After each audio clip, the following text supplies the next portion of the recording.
Hello everyone. जब हम किसी से प्यार करते हैं और वो हमसे रूठ जाए तो हमको कैसे लगने लगता है ना कि अरे यार, कोई किसी से प्यार नहीं करता, प्यार नाम का कोई शब्द नहीं होता, ये दुनिया में सब कुछ बेकार है। और हमने क्यों ही इस इंसान से प्यार किया, या हम हमें कोई प्यार ही नहीं करता। उस समय तो दिमाग बस यही चल रहा होता है।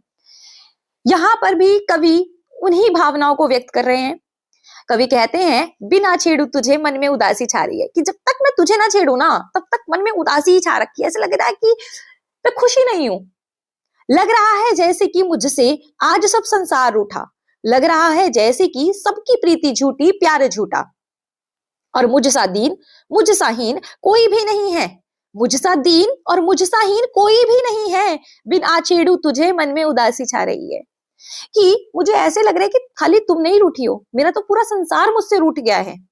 अब तो मुझे ऐसे लगने लगा है कि जो प्यार मोहब्बत ये सब शब्द होते हैं ना, ये सब झूठे हैं। कोई किसी से प्यार नहीं करता है। और मुझे तो ऐसे लग रहा है कि मुझसे ज्यादा दीनहीन कोई है ही नहीं, कि जिसको प्यार ही नहीं मिल पा रहा है। दोष दूषण दाग अपने देखने जब से लगा हूं, जानता हूं मैं किसी का हो नहीं सकता सगा हूं। और क्यों कोई बने मेरा, और कोई क्यों बने मेरा, करे परवाह मेरी।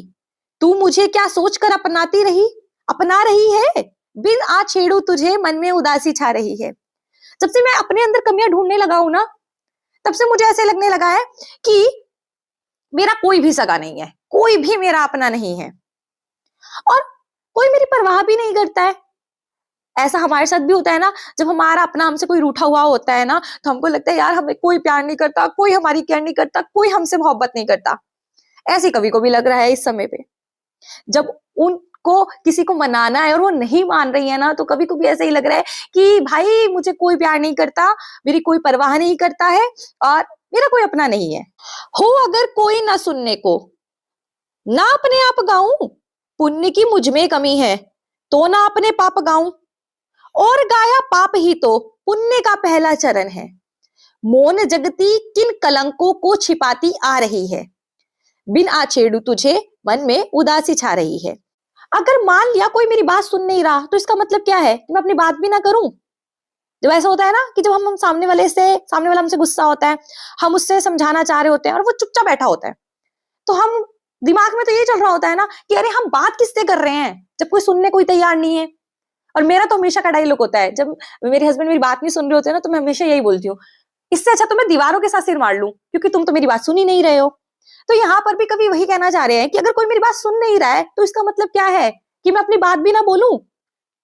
मान लिया कि मुझ में लाखों कमियां हैं, सारे पाप मेरे अंदर भरे हुए हैं, तो क्या हो गया, मैं अपने पापों के बारे में भी तो बात करना चाह रहा हूं ना। मैं उन गलतियों के बारे में भी तो बात करना चाह रहा हूं ना। और गलतियों के बारे में बात करना या पाप के बारे में बात करना ही तो पुण्य का पहला चरण हुआ ना। अगर हम अपनी गलतियों के बारे में बात कर रहे हैं, तभी तो हम कोई नई शुरुआत कर सकते हैं ना। और मौन रहना किसी चीज का कोई सोल्यूशन नहीं है। मौन रहकर हम ज्यादातर अपनी गलतियों को छुपाते हैं। था तुझे छूना कि तूने भर दिया झंकार से घर, और मेरी सांस को भी सात स्वर में लग चले पर। अब अग्नि छू लूं, गगन छू लूं, कि सात स्वर्ग छू लूं, सब मुझे आसान मेरे साथ जो तू गा रही है। बिन छेड़ू तुझे मन में उदासी छा रही है। अब जब हमारा गुस्से वाला इंसान हमसे प्यार से बात करने लगता है ना, फिर हमको ऐसा लगने लगता है कि अरे यार अब तो सब कुछ आसान है, अब तो मैं 7 समुंदर पार भी कर जाऊं, अब तो मैं पूरी दुनिया का चक्कर लगाया हूं, है ना। इसी तरह से कवि को भी लग रहा है कि अब तो मैंने ना 7 स्वरों को छू लिया है, अब तो मैं अग्नि को भी छू सकता हूँ, आकाश को भी छू सकता हूँ, और जो 7 स्वर्ग है ना उनको भी छू कर आ सकता हूँ। सब कुछ मेरे लिए आसान हो गया है। क्यों? क्योंकि तुम मेरे साथ गा रही हो।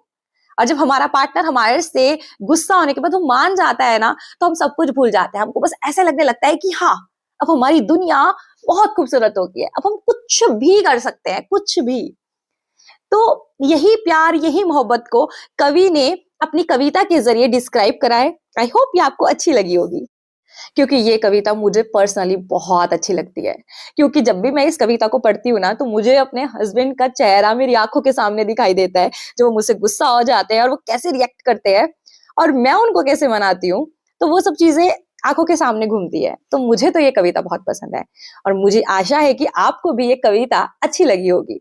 अगर अच्छी लगी है तो इसको लाइक कर देना, शेयर कर देना, चैनल पर पहली बार आए तो सब्सक्राइब करके जाना। मिलते हैं किसी और नई कविता और कहानी के साथ, तब तक के लिए take care and bye bye.